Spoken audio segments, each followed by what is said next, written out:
So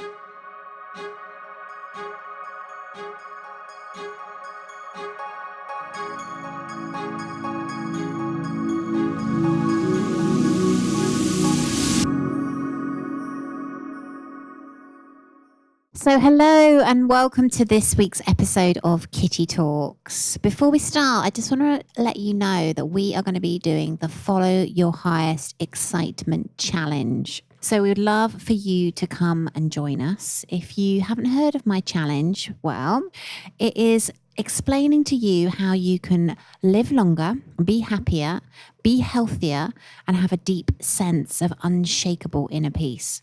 So the Follow Your Highest Excitement Challenge, I demystify spiritual principles and spiritual laws which we're not taught. We go through life and we kind of have a set of conditioning which says that you need to work hard, be a good paying taxpayer, and from there you'll get the life you want. Well, actually, it's completely different.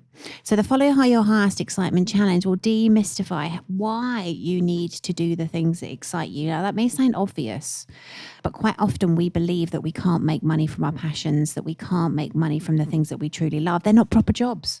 They're not serious. And actually, come and do the challenge with us because you will get a completely new understanding of how life works and how the universe works, actually. If you haven't already, you'll find the challenge on my Instagram. But yeah, it's always good fun. It's a lovely group of people that do it. I tell you what, you'll get some shifts and insights. So on to this week's solo cast. Now, this is going to be a juicy episode today. This is something that I'm excited to talk to you about, actually. So the title of this podcast is called My Journey to Sobriety.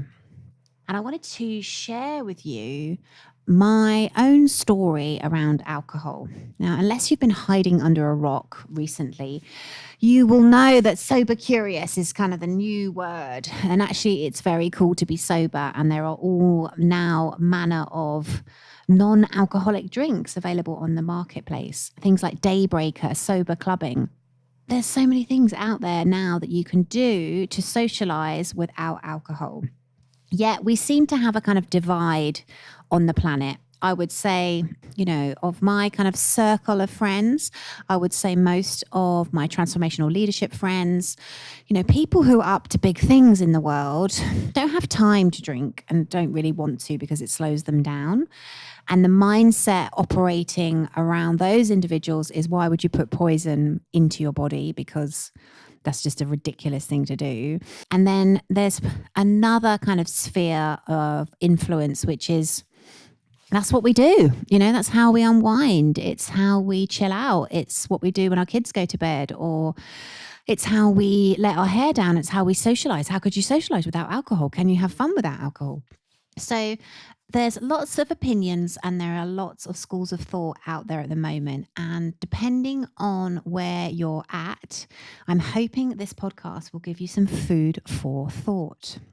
So let me tell you a little bit about my journey. I grew up in a very much middle-class household, and my aunties, uncles, my mum and dad, they all drank alcohol. It was quite acceptable to drink alcohol. I never really saw my dad get drunk. My dad used to drink on a regular basis. And then I remember being sort of a teenage years, being offered alcohol because my parents didn't want it to be something that was, shameful. And I do remember actually how funny when you start to talk, you realize all this stuff comes back to you. I remember being 14, 15 and my friends staying at my house, and we raided my parents' drinks cabinet and played 21s, were absolutely wasted. And one of the girls that was there, she was only little, like quite small in stature. And my mum apparently was really worried about her through the night because she was throwing up and she'd kind of throw up and was sick in her hair and put it all over the walls. And that incident put me, as you can imagine, off alcohol for quite a while. And actually in my teenage years, I wasn't too bad. I didn't really drink. I think that incident really probably took its toll because it happened at quite a young age. But if you've done any sort of personal development, you will know that we generally crave the love of one parent more than another. And usually it's the parent that we don't get the love that we want from. So in my case, I had a very attentive, loving, giving mother, and I had a less emotionally available father who I craved attention from because he didn't give it. And I'm telling you this because it was relevant to my alcohol story. I emulated my dad. This was all unconscious. I only unpacked this in my 20s when I did all the work on myself. But I very much emulated my father because my father was very good with money. So I emulated that. I took some of the good stuff, but he also smoked and he also drank. And, it was kind of cool. And because I wanted to be cool, I was definitely copying some of my father's behavior. But as I said, I was quite a sort of innocent child, innocent teenager, went to quite a nice school. No, we went and got drunk, but there wasn't many drugs around. It was, it was quite a sort of innocent upbringing. And then things started to change for me actually when I was in my 20s. Even university for me was quite tame. I had a boyfriend all the way through the university. I don't remember having a problem with alcohol then. But where it starts to stand out for me was actually when I was 21, I'd had a boyfriend for 5 years and we'd split up. And I didn't know quite how to handle it. And what I realize now is my background is very much about suppressing my emotions. I didn't really talk about my emotions. I didn't really feel my emotions. And consequently, I used alcohol as a way of processing or a way of even drowning my sorrows. Or when I was upset, I would drink. I didn't cry because that wasn't something that had seen or knew to do. Crying for me was weak. So when I got upset, I drank. And when I drank, I kept on drinking and I became a bit of a mess. And I do remember after that breakup going traveling around Australia and it being messy for my friend, actually, because obviously I was the one who'd get drunk and not remember what I did. And she had to pick up the pieces. And that became my pattern with alcohol. I drank my feelings. So rather than like a normal person or hopefully normal people crying when I felt upset, I would let it kind of fester and bottle up inside of me. And obviously this is what led to the depression that I had. And I used alcohol as a release. So my whole 20s, if something was wrong, I'd probably drink to forget about it. Now, this coupled with working in a very boozy environment. So I worked in the city and it was very much work hard, play hard. If there was somebody in the pub every single night. So you could go out and drink every single night. Now, I think it is possible to have a healthy relationship with alcohol. I personally haven't had a healthy relationship with alcohol, hence why I don't drink now. But I do know there are people who can just have 1 or 2 glasses of alcohol. I've got friends of mine who are pretty good. They're quite controlled and they can have a bit of, they get a bit tipsy, but that's it. But I, being British by nature, was always, in that binge drinking culture. If you're listening to this and you're not a Brit, let me explain. We do have a drink to get drunk culture. Now, cultures are really interesting because if you think what I'm describing here is the layering that we have as a human being. So we have our family conditioning, which I described to you as, I was emulating my father, because obviously he was the person who I wanted to get this love from. So he smoked and drank. So that's why I thought it was a good idea unconsciously to do these things. And then we obviously have cultural conditioning. So my cultural conditioning was binge drinking.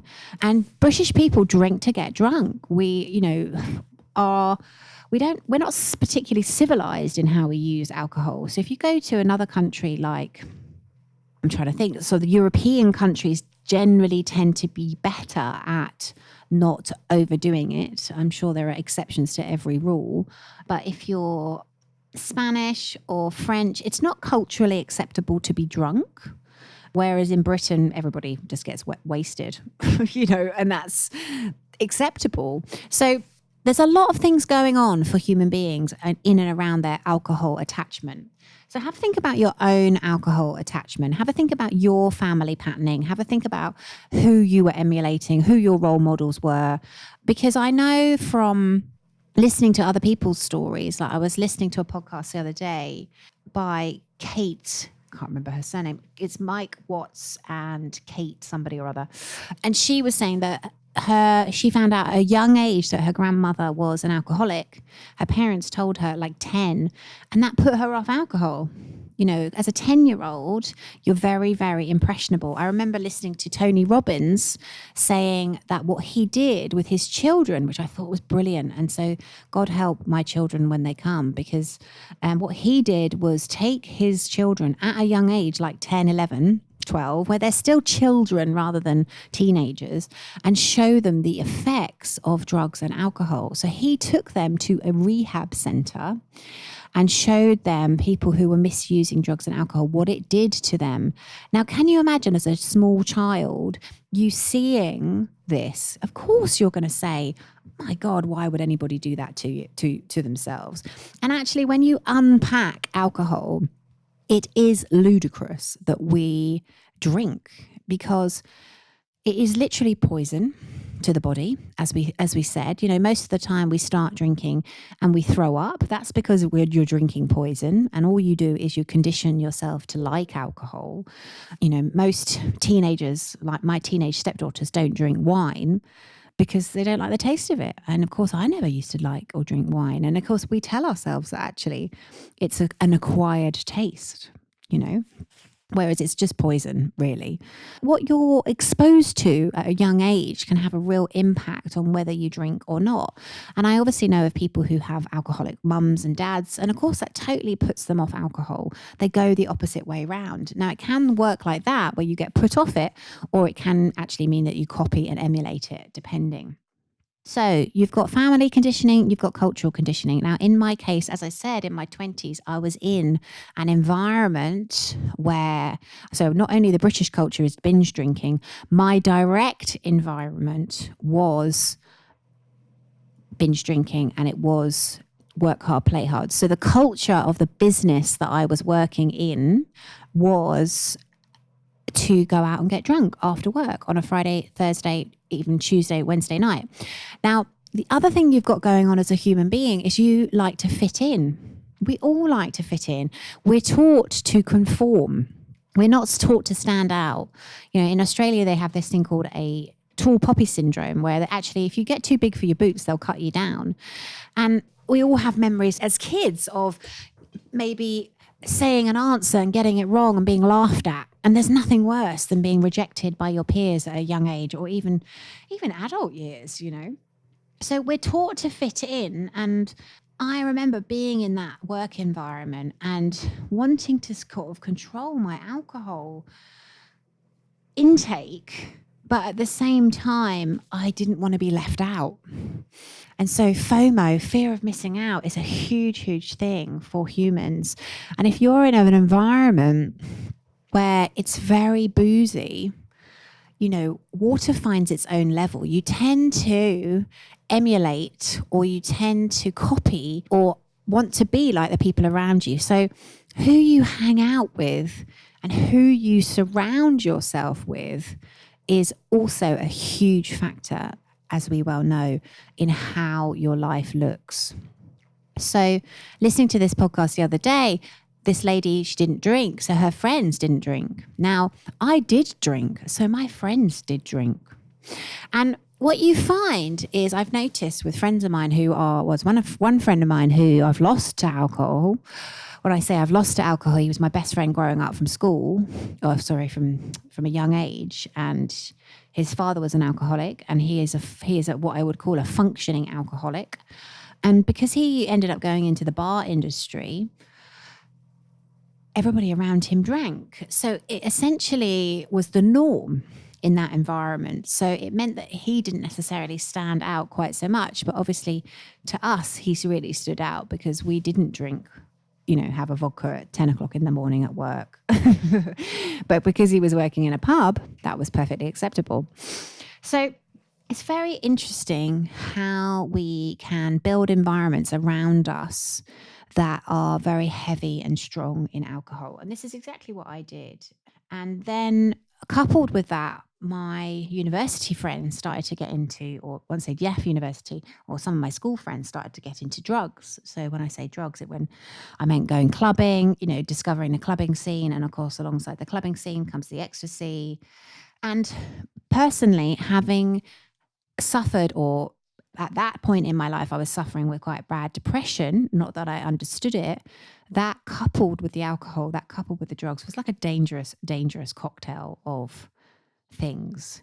So alcohol and drugs will exasperate your mental state. So, I do think it's possible that some people can, use those things and feel okay. Long term, I think they're bonkers, but I know that people who do use them and they're okay with the results. But I personally, of course, it just added to this up and downness that I was experiencing because my mental health was not healthy at all. And I'm not advocating drugs or alcohol, by the way, if you're listening to this. I'm just showing you the difference between different human beings. And I think it's very much to do with the mental fitness and mental health of the individual, depending on what place you are in at the time. So if you're somebody who knows you're prone to depression or prone to anxiety, God, alcohol's the worst thing you can possibly do.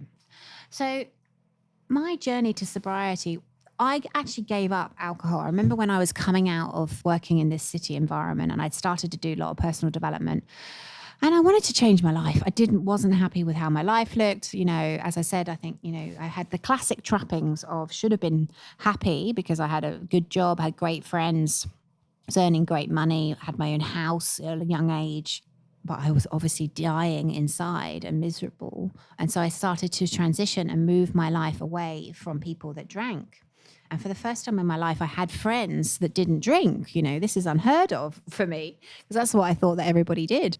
But once I started to get friends that didn't drink, I decided that I would go and actually give up alcohol, which I did. I sought the help of a friend who's a very good friend of mine now to give up alcohol. And he started to take me on the process actually that they do through AA. And I gave up alcohol for about 9 months. And obviously felt so much better. And in that time, I shifted my friendship group away from the more negative peer group that I had built.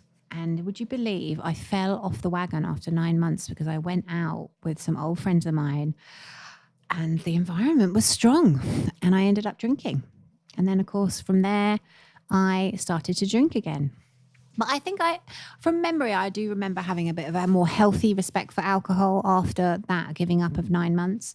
And although I did drink, because my life had shifted away from the toxic environment that I'd built, I managed to have a better relationship with alcohol. But I do remember having so many conversations in my head about, am I an alcoholic? Well, I don't drink in the morning, but I do drink too much. So am I an alcoholic? I just didn't know. And of course, nobody likes to think of themselves as an alcoholic.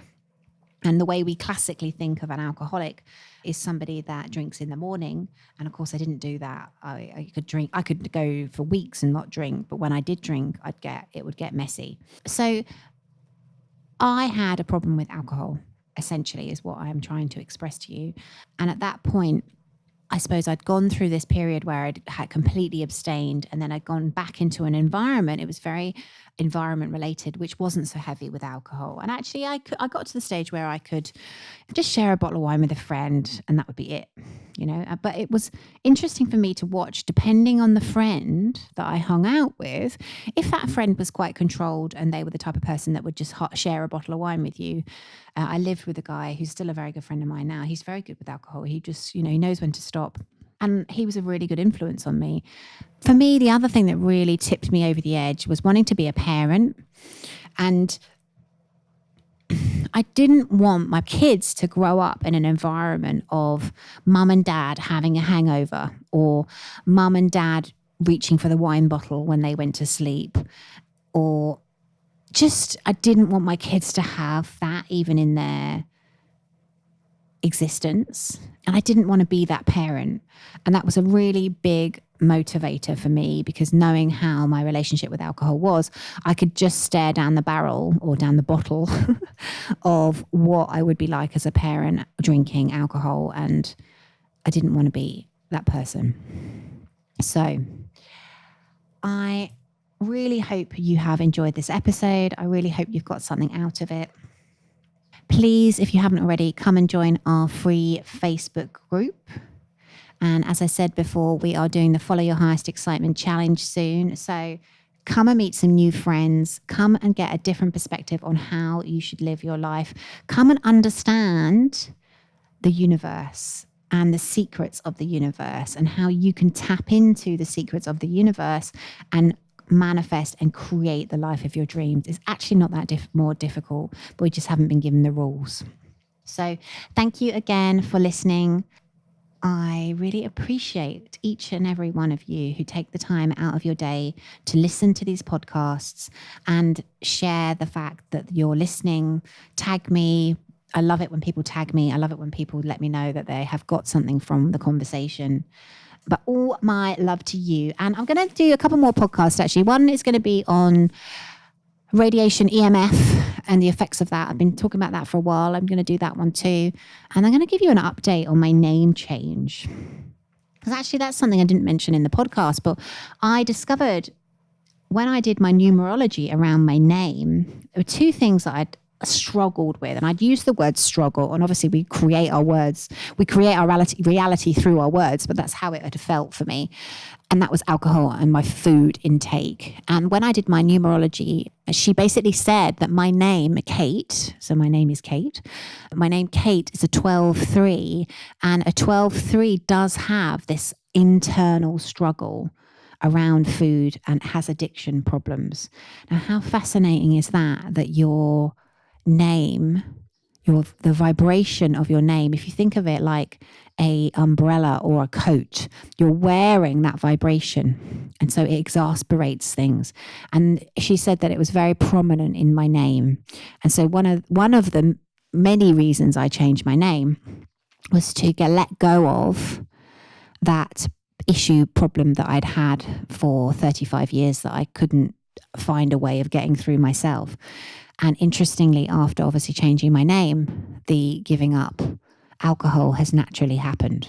So that's fascinating, I think, because it's not something that my husband and I decided at Christmas, this last Christmas, that we were just going to give it up. I think it was like this 27th of December. We went out for lunch and we just said, like, it was really interesting because I brought it up and I remember thinking, I wonder what my husband's going to say to this.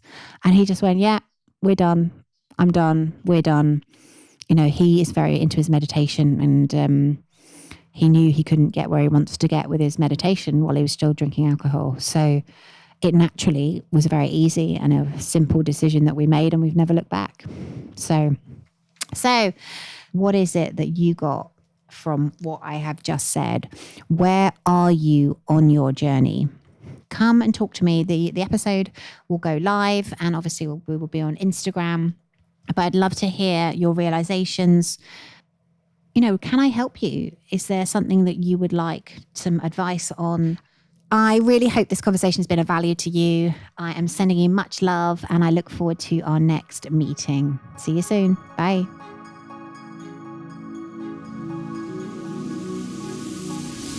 This podcast was sponsored by my Do Your Dharma course. Create a life so good that you pinch yourself. This 8-week online course demystifies Dharma and shows you how to tune in to why you're really here. Go to www.kittytalks.com/do your Dharma.